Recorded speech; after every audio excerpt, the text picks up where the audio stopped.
बिस्मिल्लाहिर्रहमानिर्रहीम, अस्सलाम वालेकुम। मैं हूं ईसा नकवी। आज जुमरात 19 नवंबर है। अब से चंद घंटे पहले एक बड़ी डेवलपमेंट हुई। पाकिस्तान तहरीक इंसाफ के सीनियर नायब सदर और एक ऐसे रहनुमा जिन्होंने गुज़श्ता कुछ ही अरसे में पाकिस्तान तहरीक इंसाफ के रैंक्स में बड़ा जल्दी एक नुमाया मुकाम बनाया है और अपनी पुरजोश तकरीरों की वजह से, अपने ख़ास एक अंदाज़ की वजह से और इमरान खान के हवाले से वो जिस किस्म के जज्बात का खुलेआम इजहार करते हैं, उसकी वजह से तहरीक इंसाफ के वर्कर्स में, उनके वोटर्स और सपोर्टर्स में बड़ी उनको पजीराई मिली है। शेर अफजल मरवत साहब, उनको 14 दिसंबर जुमेरात के रोज़, जिस वक्त मियाँ मोहम्मद नवाज शरीफ का कौम से खिताब होना था, उससे 3 घंटे पहले, लगभग 3 घंटे पहले लाहौर हाई कोर्ट के बाहर से गिरफ्तार कर लिया था। उनको चंद घंटे पहले रिहा कर दिया गया। अब उनकी जो रिहाई का मामला है वो कहीं ना कहीं एक और बहुत अहम डेवलपमेंट और स्टोरी के साथ जुड़ा हुआ है, तो उसके ऊपर तो मैं इंशाल्लाह आने वाली वीडियो में बात करूंगा। इस वीडियो में मैं आपको बताऊंगा कि शेर अफजल मरवत साहब जो हैं, उनकी रिहाई से जो चंद अहम सवालात पैदा हुए और उन सवालात को उन्होंने ख़ुद किस तरीके से एड्रेस किया, चंद इंतहाई अहम मामलात पर उन्होंने रोशनी डाली और उनके अपने मुताबिक जेल में उनके ऊपर क्या बीती, किस तरीके से उनको रखा गया। और एक इंतहाई अहम सवाल जो बहुत सारे लोगों के जहनों में मौजूद था और जिस वक्त रिहाई के हवाले से ऑर्डर्स भी आ गए हाई कोर्ट की तरफ से, उसके बाद भी बहुत सारे लोगों को ये किसी तौर भी यकीन नहीं था, क्योंकि पाकिस्तान तहरीक इंसाफ के बहुत सारे आपने रहनुमा देखे, उनके बहुत सारे जो है वर्कर्स देखे जिनकी रिहाई के ऑर्डर्स तो दिए जाते हैं कोर्ट की तरफ से, लेकिन जैसे ही उनको रिहा किया जाता है तो उसके बाद फ़ौरन बाद किसी और मुकदमे में जेल के बाहर से ही उठा लिया जाता है, उनको नज़रबंद कर दिया जाता है, उनको दोबारा जो है वो पाबंद सलासिल कर दिया जाता है। तो किसी की भी गुमान में ये बात नहीं थी, कंसिडरिंग कि जिस किस्म का पोटेंशियल शेर अफजल मरवत में है कि वो अपने जलसों और रैलियों से सियासी काया पलट सकते हैं। वो बड़े इम्पैक्टफुल किस्म के वर्कर कन्वेंशन जो हैं वो करते आए, जो कि जलसों में कन्वर्ट हो गए। तो फिर ये क्यों कर मुमकिन होगा कि शेर अफजल मरवत को इतनी आसानी से छोड़ दिया जाए। लेकिन बहुत सारे लोग फिर हैरान रह गए कि शेर अफजल मरवत को रिहा कर दिया गया। तो इसके हवाले से क्या जवाब है, शेर अफजल मरवत ने इसको किस तरीके से एड्रेस किया, क्योंकि माजी में शेर अफजल मरवत इस हवाले से गुफ्तगू करते रहे जब कोई तहरीक इंसाफ का रहनुमा जल्दी रहा हो जाता था या फिर उसके हवाले से ऐसी कोई इतला नहीं आती थी कि उसके ऊपर कोई तशद्दुद किया गया है या उसको बुरे हाल में रखा गया। तो शेर अफजल मरवत इसके ऊपर कहीं ना कहीं सवालात ज़रूर उठाते थे, पब्लिकली भी बात करते थे, निजी महफिलों में भी बात करते थे। तो शेर अफजल मरवत इतनी आसानी से किस तरीके से बाहर आ गए कि पहली जो ऑर्डर आया और उसके ऊपर फिर इम्प्लीमेंट हो गया, बाहर आकर वकला ने और उनकी जो बिरादरी के मरवत कबीले के लोग हैं उन्होंने उनको रिसीव किया कोट लखपत जेल के बाहर से और फिर उनको जो है वो आ गए रावलपिंडी इस्लामाबाद के लिए रवाना हो गए। और आज उन्होंने साबिक चेयरमैन तहरीक इंसाफ इमरान खान साहब से मुलाकात करनी है। ये मुलाकात बहुत अहम होगी और फिर आने वाले दिनों में हमने ये देखना होगा कि शेर अफजल मरवत वो अपनी इस गिरफ्तारी और रिहाई से पहले किस तरीके से चल रहे थे और इसके बाद किस तरीके से चलेंगे। तो ये भी एक बड़ा जो है वो एक नज़ारा होगा देखने वाला। इस वक्त जो है वो मैं आपको ये बता सकता हूँ कि जिस वक्त शेर अफजल मरवत साहब उनको जेल से रिहा किया गया तो उसके फ़ौरन बाद जो मनाजिर थे जेल के बाहर के, बहुत सारे वहाँ पर ज़ाहिर है कि मीडिया के लोग, सोशल मीडिया के लोग भी मौजूद थे। वो बड़ी तगदो कर रहे थे, कोशिश कर रहे थे कि उनसे बात हो जाए, लेकिन वो बात जो है उसमें रब्त कायम नहीं रहा। हर मरतबा हमने देखा कि शेर अफजल मरवत जो हैं उनके पीछे अकब में खड़ा हुआ कोई शख्स ज़ोर से बोलने लग जाता या फिर उनकी गुफ्तगू जो है वो सिंगल पीस में किसी के सामने नहीं आई, क्योंकि वहाँ पर एक अजीब धक्कम पेल का आलम था। लेकिन पाकिस्तान तहरीक इंसाफ ने जो उनके ऑफिशियल जितने भी सोशल मीडिया हैंडल्स हैं, ट्विटर से उनके जो यूट्यूब चैनल है, फेसबुक है, दीगर जो उनके इंस्टाग्राम समेत दीगर पेजेस हैं, वहाँ पर शेर अफजल मरवत की रिहाई, उसके तमाम तर मनाजिर को नशर किया और उसको पाकिस्तान तहरीक इंसाफ खासा सेलिब्रेट भी कर रही है। और उनके बहुत सारे जो वर्कर्स हैं, वोटर सपोर्टर्स हैं और जो सोशल मीडिया पर उनकी सपोर्ट है, वो बड़े भरपूर अंदाज में वेलकम कर रहे हैं शेर अफजल मरवत को। अब शेर अफजल मरवत जो है वो जिस तरीके से बाहर आए, जैसे बाहर आए, बाहर आने के बाद उन्होंने वसीम बदामी साहब को ARY न्यूज़ के ऊपर तकरीबन 7 मिनट का जो है वो एक टेलीफोन के ज़रिए इंटरव्यू दिया और उसमें उन्होंने अपनी आपबीती बताई। और शेख रशीद साहब के हवाले से जो पॉलिसी है या दीगर जो लोग पाकिस्तान तहरीक इंसाफ को छोड़ गए हैं उनके हवाले से इमरान खान क्या मौक़िफ़ रखते हैं, आखिरी मुलाकात में जो कुछ शेर अफजल मरवत को बताया इमरान खान साहब ने, वो भी आज उन्होंने डिस्क्लोज़ किया, वो भी बड़ा इंटरेस्टिंग है। उन्होंने जब अपनी आप बीती बताई शेर अफजल मरवत ने कि उनके साथ हुआ क्या, तो उन्होंने बताया कि वो उनका लाहौर आने का मकसद क्या था। उन्होंने कहा कि मैं लाहौर बार एसोसिएशन का जो कन्वेंशन था उसमें शिरकत के लिए आया था, वहाँ पर मैंने तकरीर की। फिर उसके बाद जो ILF है, इंसाफ लॉयर्स फोरम, उन्होंने जो उनके दोस्त ILF में हैं उन्होंने चाय के ऊपर मदू किया। वहाँ पर शेर अफजल मरवत कहते हैं कि मैंने तकरीर की और फिर मीडिया के नुमाइंदों से गुफ्तगू की। जब वो गेट की तरफ कहते हैं कि आ रहे थे तो उन्हें पता चला कि गेट के बाहर तो भारी नफरी जो है वो मौजूद है पुलिस की। तो मैंने वो कहते हैं कि क्योंकि मैं किसी FIR में मतलूब नहीं था, तो मैंने उनसे पूछा कि आप यहाँ पर क्या करने आए हैं। तो बात करने के बजाय उन्होंने कहा कि मुझे गिरफ़्तार कर लिया गया। उसके उन्होंने कहा कि फुटेजेस जो हैं वो भी मौजूद हैं, मुझे ज़बरदस्ती उठाया गया, पहले थाने ले जाया गया, फिर कोट लखपत जेल ले गए और पता चला कि डिप्टी कमिश्नर ने 3 MPO का ऑर्डर किया है। फिर कहते हैं कि मैंने ऑर्डर पढ़ा तो उसमें लिखा था कि खैबर पख्तूनख्वा से पाकिस्तान तहरीक इंसाफ का एक लीडर लाहौर आया है। तो ये जवाज़ था 3 MPO का। फिर उन्होंने बताया कि जेल में उन्होंने दावा किया कि मेरे साथ इंतहाई नारवा सलूक रखा गया। तो वसीम मदामी ने उनसे सवाल किया कि आपको तशद्दुद का निशाना बनाया गया, जिस पर शेर अफजल मरवत कहते हैं कि जेल में बहुत ज़्यादती की गई और ये सब कुछ मरियम नवाज़ की इमा पर हुआ। जेल में यूँ हुआ कि सबसे पहले तो जब मैं वहाँ गया तो मैं डायबिटिक हूँ, यानी उनको शुगर का जो है वो अर्ज़ा है, ज़ियाबितिस। उन्होंने कहा कि मैं डायबिटिक हूँ, मेरी जो गोलियाँ थी, अद्वियात थी, वो उन्होंने जमा कर ली और कहा कि ये बाद में आएंगी। जितनी रातें मैंने गुजारी नंगे फर्श पर गुजारी, कोई मैट्रेस नहीं दिया गया, ना कोई तकिया दिया गया, ना मुझे दवाई दी गई। मुझे ड्रग एडिक्ट्स के साथ चक्की में रखा गया। वो सारी रात शोर मचाते थे। कुछ लोग शायद इसी ड्यूटी पर थे कि इसे जगा कर रखना है। उसके अलावा जेल के अमले के साथ मुठभेड़ हुई। मैंने भूख हड़ताल कर दी। उसके बाद कंबल दिए गए जो कि नाकाफ़ी थे, सर्दी ज़्यादा थी, 2 चादरें दी थी। सब कुछ प्लानिंग के तहत हो रहा था। तो वसीम बदामी ने उनसे सवाल किया कि आपको ये कैसे यकीन है कि ये सब कुछ मरियम नवाज़ की ईमा पर हो रहा है, उनके कहने पर हो रहा है आपके साथ।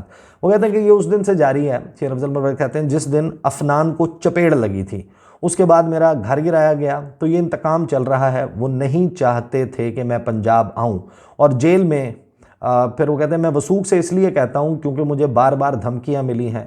फिर क्या मिला इनको? एक गैर कानूनी ऑर्डर था जो कलअदम हो गया। तो बताएं कि मुझे क्यों उठाया गया। उसके ऊपर वसीम बदामी उनसे सवाल करते हैं तो आपका शक किसी और इदारे पर नहीं है, सिर्फ मरियम नवाज़ पर है। इस पर शेर अफजल मरवत कहते हैं कि ये इदारे भी मरियम नवाज़ की ईमा पर कर रहे हैं जो भी कर रहे हैं। जो जेल में गैर इंसानी रवैया उन्होंने अपनाया, इसमें कोई शक नहीं है कि जब तक कोई मुंतकिम मिजाज शख्स आपके पीछे ना पड़ा हो। और उन्होंने अपने तई मुझे डराने धमकाने की कोशिश की, लेकिन फिर मैंने उन्हें उनकी औकात याद दिला दी। फिर जब भूख हड़ताल की तो जेल का अमला अगर शुगर का मरीज़ सुपर लो हो जाए तो क्रिटिकल हो जाता है। तो फिर उन्होंने मुझे कंबल भी दिए, मैट्रेस आखिर तक नहीं दिया। आज 3 बजे मैट्रेस लाए।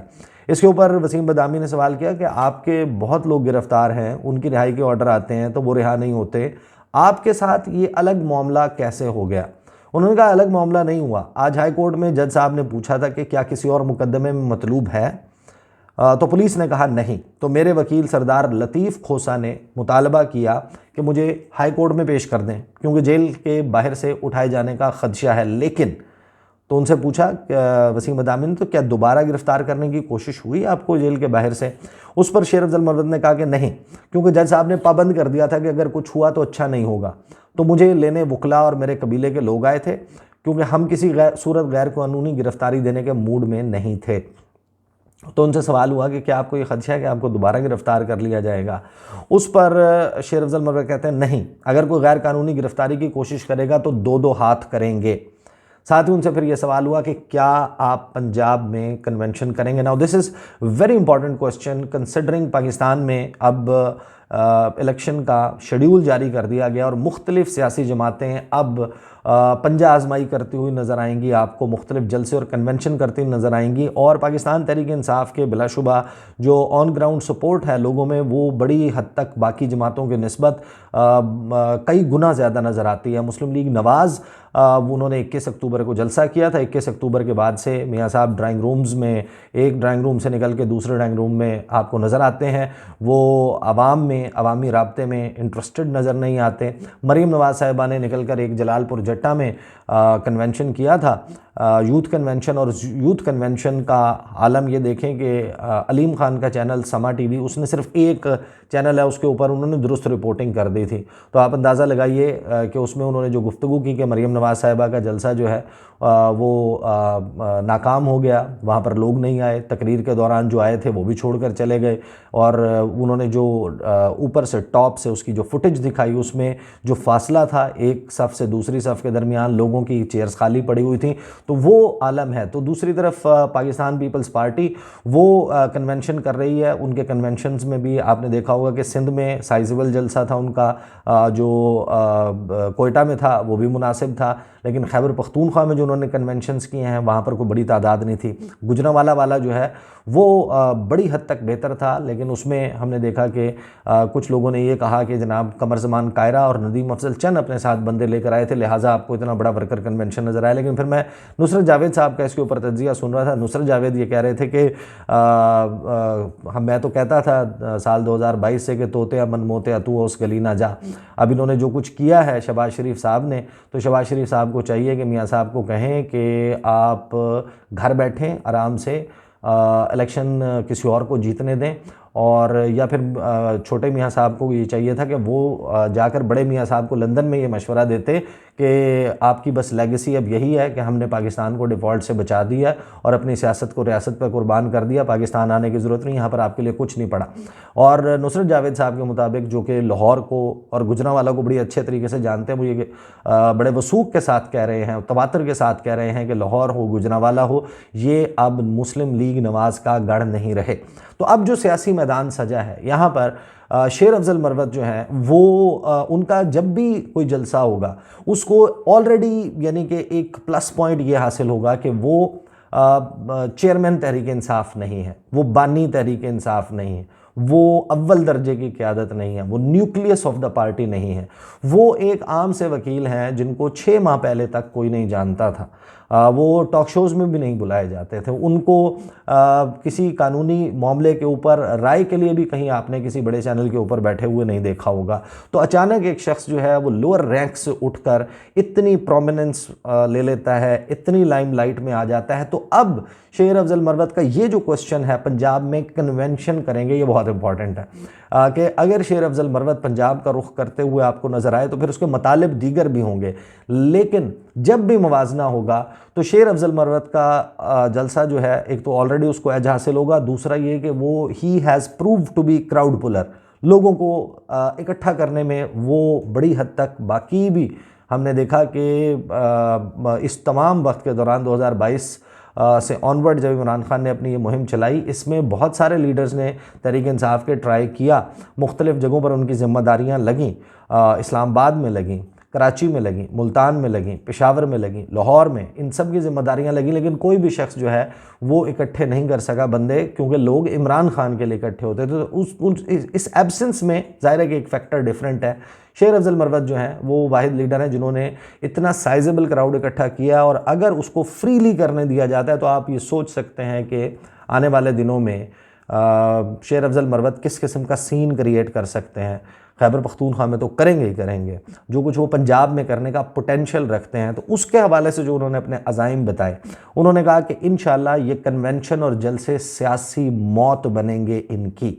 मैं कल खान साहब से मिलूंगा, यानी कि आज उनकी मुलाकात होगी खान साहब से।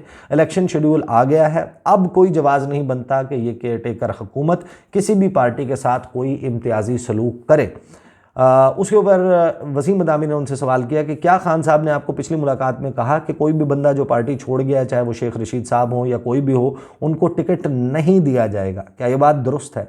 उस पर शेर अफजल मरवत ने कहा जी हाँ। अगला सवाल उनसे हुआ चाहे वो शेख रशीद हो या कोई और हो। उसके ऊपर शेर अफजल मरवत ने क्लैरिफाई किया कि जिसने प्रेस कॉन्फ्रेंस की या इंटरव्यू दिया उसको टिकट नहीं मिलेगा। फिर उनसे वसीम बदामी ने सवाल किया कि जो भी गिरफ्तार होता था आपकी पार्टी में, आप कहते थे कि उस सब पर सख्ती होती है, उन पर नहीं, इन पर नहीं, क्योंकि ये किसी के आदमी है। तो अब अगर वो कहें कि बाकी बाहर नहीं आते, ये बाहर आ गया, ये किसी का आदमी है, तो फिर उसके ऊपर शेर अफजल मरवत ने कहा कि बदामी साहब ये कैसा सवाल कर रहे हैं। खान साहब का मैं पहला वकील हूँ जो बिला वजह गिरफ्तार हुआ है। मैं वो पहला वकील हूँ जिसका घर गिराया गया। मैं वो पहला वकील हूँ जिसके ब्रदर इन लॉ का मर्डर हुआ और कातिल मालूम नहीं है अभी तक। साथ ही उन्होंने कहा कि मैं वो पहला वकील हूँ जिसके ऊपर 26 FIRs हैं। तो ये वो गुफ्तगू है जो शेर अफजल मरवत ने जेल से बाहर आने के बाद की, और ये उन्होंने अपनी आप बीती बताई। ज़ाहिर है कि ये उनका वर्शन है, ऑब्वियसली जो जेल का हमला है या मरीम नवाज़, उनका क्या इसके ऊपर मौक़िफ़ होगा आप उसका अंदाज़ा लगा सकते हैं। ज़ाहिर है कि वो डिनाई करेंगे इसको, बट शेर अफजल मरवत की जो रिहाई है और सक्सेसफुली उनका बाहर आ जाना और उनका आगे पंजाब में कन्वेंशंस करने का इशारा देना, ये 2-3 इसमें चीज़ें जो हैं बड़ी देखने वाली हो सकती हैं। एक तो आने वाले दिनों में आज इमरान खान के साथ मुलाकात के बाद जब वो बाहर निकलेंगे, वो क्या गुफ्तगू करते हैं, उनको क्या इंस्ट्रक्शंस मिलती हैं अडयाला जेल में इमरान खान की तरफ से, और उनको बाहर आके वो किस तरीके से उसका ऐलान करते हैं, और क्या वो खैबर पख्तूनख्वा से पंजाब का रुख भी करेंगे। ये एक बहुत ही इंटरेस्टिंग चीज़ होगी, देखने वाली चीज़ होगी। और ये क्योंकि मामला एक और स्टोरी के साथ जुड़ा हुआ है, वो भी बहुत अहम डेवलपमेंट साइड बाय साइड चल रही है, उसके ऊपर इंशाल्लाह मैं अगली वीडियो में बात करूँगा। अब तक के लिए इतना ही, मुझे इजाज़त दीजिए। अल्लाह हाफ़िज़।